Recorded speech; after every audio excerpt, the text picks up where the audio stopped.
자, 오늘은 주제 15번 냉전 체제와 제3세계 형성 단원에 대해서 공부해 보도록 할 텐데요. 일단 시기는요, 2차 세계대전이 끝난 직후예요. 전 세계적으로 정말 엄청난 파장을 일으켰던 제2차 세계대전이 이제 끝났는데, 전쟁 이후에 전 세계는 두 나라와 두 진영으로 갈라져서 서로 냉랭한 분위기에 또 다른 전쟁이 이어져요. 요거를 냉전이라고 해요. 냉전. 그럼 냉전이라는 말 보통 요즘에도 많이 쓰죠. 보통 이제 엄마하고 아빠하고 좀 싸우면은 이제 말을 안 하고 또 말을 할 때까지 기다리고 서로 막 싸우질 않는데 치고받고 막 물건이 던지고 오가진 않지만 좀 냉랭한 분위기가 이어지면 더 숨 막히잖아요. 자, 그래서 뭐 엄마 아빠가 자꾸 막 자기 편으로 끌어들이려고 나를 자꾸 친한 척 더 하려고 이런 경우 있잖아요. 2차 세계대전 이후에 세계적 분위기가 바로 이러한 분위기예요. 그래서 이때는 이제 미국 앤드 소련. 자, 이 두 나라가 미국, 소련이 전 세계를 주도하는 국가인데 양 진영을 이 두 나라가 이끌었기 때문이에요. 어떤 진영이냐면 미국은 무슨 주의? 자본주의 진영.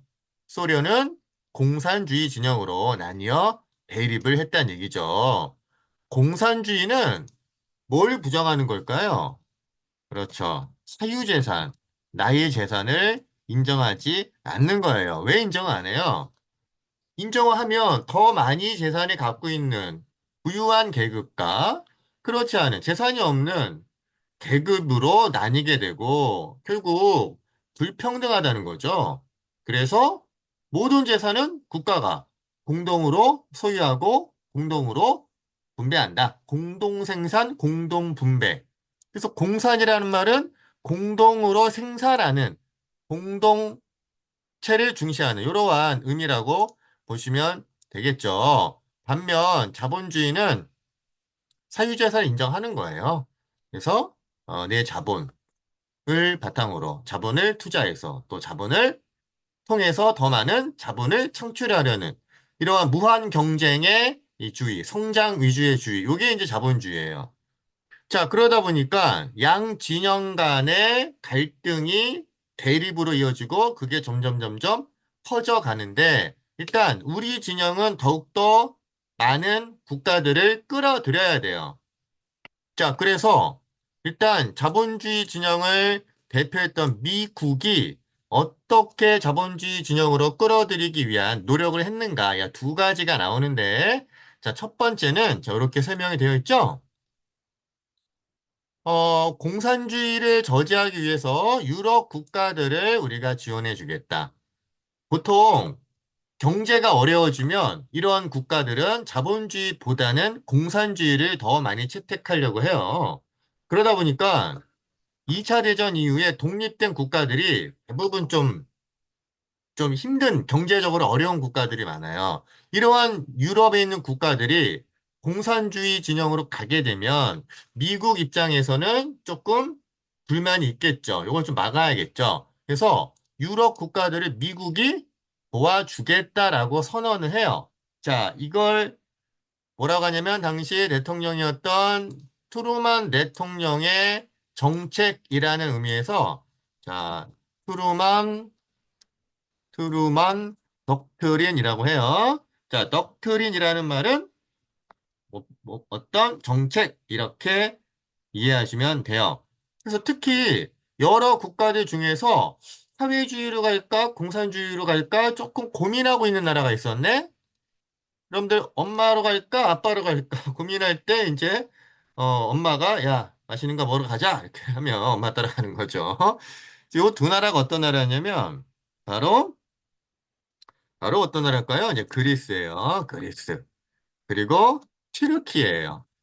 자, 그리스와 튀르키. 옛날 오스만 제국의 이 튀르키가 얘가 오스만의 후예인데 옛날 그 오스만의 지배를 받던 그리스와 또 이 오스만이 1차 대전 때 패하고 나서 완전히 쭈그러진.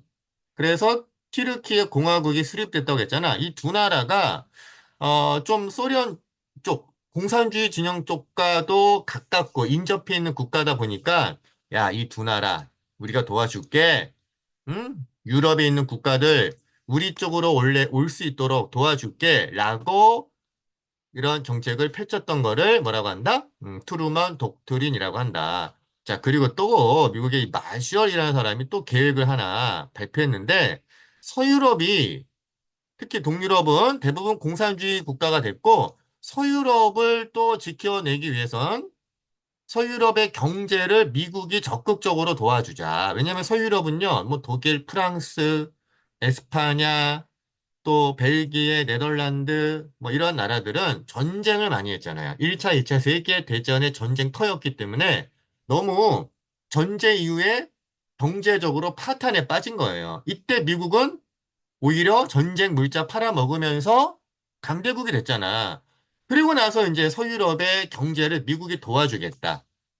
그래서 서유럽을 공산주의 진영에서 막아내겠다. 자유주의 진영으로 이끌어 드리겠다라는 그러한 취지의 계획이라고 보시면 돼요. 자, 그래서 요 두 가지 트루먼 독트린과 마샬 계획은 요거는 자본주의 진영이었던 미국에서 추진했던 자본주의 진영의 세력을 확대하고 지키기 위한 이런 차원의 정책이라고 보시면 돼요. 자, 그러다 보니까 이제 이 경제적인 지원으로만 가면 안 돼요. 또 추가적으로 뭘 했냐면 북대서양 조약기구 나토라는 자 영어로 나토라는 조직을 또다시 구성을 하는데요. 이 북대서양 조약기구는 군사기구예요. 이건 이렇게 좀 이렇게 따로 정리하자. 요거는 경제적인 지원 기구가 아니라 군사기구예요. 그러니까 우리 쪽 국가가 저쪽 공산주의 쪽한테 공격을 당하면 우리가 한꺼번에 군사 행동을 하겠다. 이른바 군사 동맹이라고 하면 되겠다. 군사 동맹 기구 미안해요. 자, 요게 이제 나토예요. 그러니까 북대서양엔 주로 이제 영국, 미국, 캐나다, 뭐 프랑스 뭐 이런 나라들 있잖아요. 에스파냐. 자, 이런 국가들끼리 군사 동맹 기구를 맺은 게 바로 뭐다? 나토다. 자, 그러니까 야, 쟤네들 봐라. 쟤네들끼리 막 자꾸 뭉치려고 하네. 우리도 가만히 있을 수 없지. 그래서 공산주의 진영에서도요. 자기네들끼리 어떤 조직을 만들어요. 그 첫 번째가 코민포럼. 자, 코민포럼. 그 다음에 코메콘. 자, 코로 시작하죠. 대부분 공산주의 쪽은 코로 시작하는 게 많아요. 왜 그럴까요? 코. 코뮤니즘이라고 보시면 돼요. 코뮤니즘. 코뮤니즘이 공산주의를 영어로 코뮤니즘이라고 하잖아요. 그래서 뭐 공산주의 국가들끼리의 또 정보기구, 요걸 코민포럼 또는 경제 원조 회의기구, 요 코메콘, 뭐 정보와 경제적인 협의, 회의, 동맹 기구라고 보시면 되고요. 또한 이 자유주의 진영 쪽이 자본주의 진영 쪽이 나토 북대서양 조약 기구를 만들었어 니네 군사 동맹을 맺었다고 그 우리도 가만히 있을 수 없지. 우리도 가자 해가지고 WTO라는 걸 만드는데 요거는 바르샤바라는 조약 기구예요. 바르샤바 조약 기구. 자, 바르샤바는 지금 폴란드의 도시인데요. 폴란드도 역시 공산주의 국가였고, 이 바르샤바라는 폴란드 도시에 모여가지고, 야, 우리도 공산주의 국가들끼리는 똘똘 뭉쳐서 어떤 나라가 저쪽 자유주의 진영에게 공격받으면 우리가 다 같이 가서 싸우자라는 이러한 또 군사조약기구를 만든 게 바르샤바 조약기구라고 볼 수 있는 거죠. 자, 어쨌든 이렇게 냉전 체제가 이어지면서 자유주의는 자유주의대로 미국을 중심으로, 소련을 중심으로 공산주의. 이렇게 서로 막 대립하는 이러한 냉전의 분위기가 점점 고조되고 있는 가운데, 자, 드디어 독일이 어떤 일이 벌어지냐면, 동독과 서독으로 분단이 돼요. 그리고 동독은 이제 소련이 지배했던, 그러한 독일 지역이었고요. 자, 서독은 세 개 나라가 서독을 집에 나눠 갖게 돼요. 처음에 어떤 나라냐면 당연히 영국과 그다음에 프랑스. 자, 영국, 프랑스, 그다음에 미국. 자, 이렇게 독일이 서독과 이렇게 동독으로 나뉘어가지고 이제 분단이 되는 거죠. 마치 우리나라처럼 우리나라도 북한과 남한으로 나뉘었던 것처럼 남북한이 됐던 것처럼 자, 독일도 동독과 서독으로 분단이 된 거예요. 그 소련과 같은 자유주의 진영과 영국, 프랑스, 미국 같은 자본주의 진영으로 나뉜 거예요. 자, 근데 이제 자꾸 동독과 서독이 막 서로 막 건너가려고 그러고 넘어가려고 하니까 일단 동독 쪽에서 장벽을 하나 만들어. 이게 베를린 장벽이에요. 자, 베를린이 독일의 수도였단 말이야. 베를린이 수도가 있으면 동베를린, 서베를린 사이에 이렇게 높은 장벽을 쌓는 거죠. 자, 이 베를린 장벽이 요게 바로 이 냉전을 상징하는 건축물이다. 라고 이야기해요.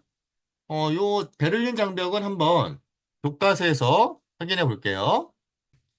219페이지 보시면요. 저 오른쪽에 베를린 장벽에 대한 사진이 있죠? 베를린 장벽을 1961년에 이렇게 베를린에다가 쭉 쌓아 올린 거죠. 서로 넘어가지 못하게. 주로 동독에서 서독으로, 동베를린에서 서베를린으로 많이 이제 넘어가다 보니까 이렇게 높은 장벽을 쳐서 완전히 두 도시를 갈라 놓게 된 거죠.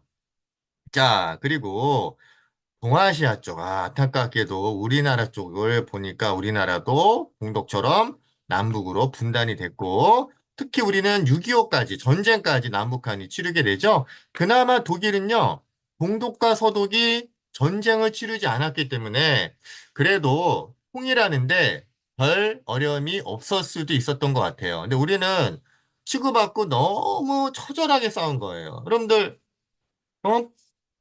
엄마 아빠하고 싸우는데 엄마 막 팔이 잘리고 엄마 다리가 잘리고 어디가 막 바보가 되고 막 뇌사 당하고 이러면 서로를 용서할 수 있겠니?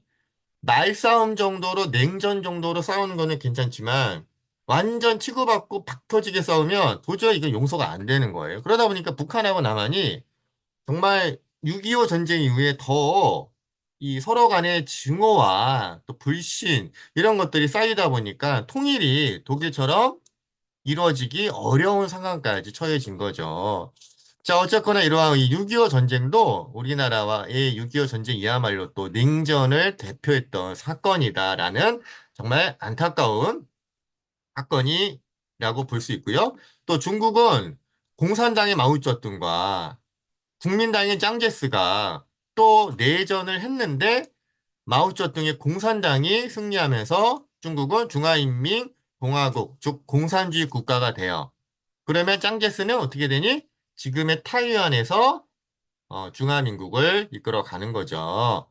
자, 그리고 베트남도 우리나라처럼 북베트남과 남베트남, 북쪽에 공산주의, 남쪽에 자본주의 진영의 체제가 분리되어 있다가 역시 여기도 전쟁이 일어났고. 근데 여기 베트남 전쟁은 우리나라하고 다른 게 우리는 휴전으로 중단됐잖아요. 근데 베트남 전쟁은 결국 끝판에 봤죠. 끝장을.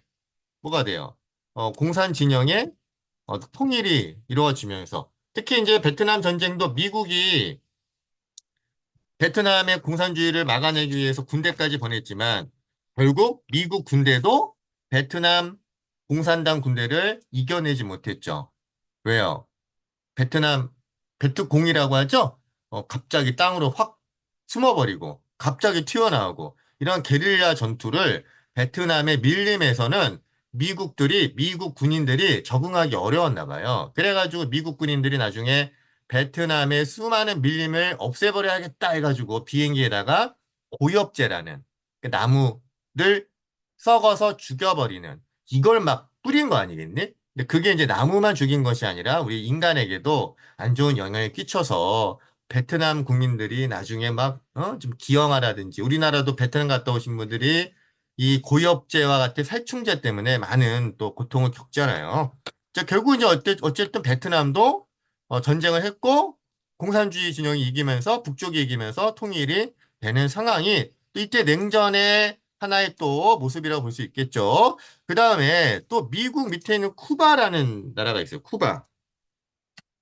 자, 이 쿠바가, 큐바가 아니라, 이제 쿠바라는 나라가 있는데, 자, 이 쿠바에다가 미사일을 미국을 향해서 이제 소련이 이제 설치를 한 거예요.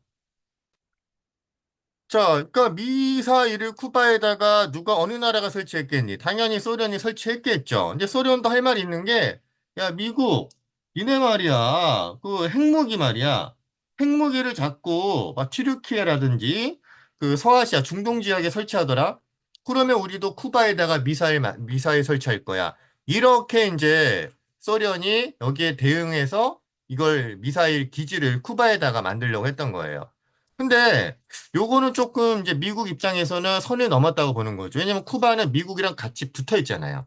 그리고 미사일 방향이 미국 본토예요.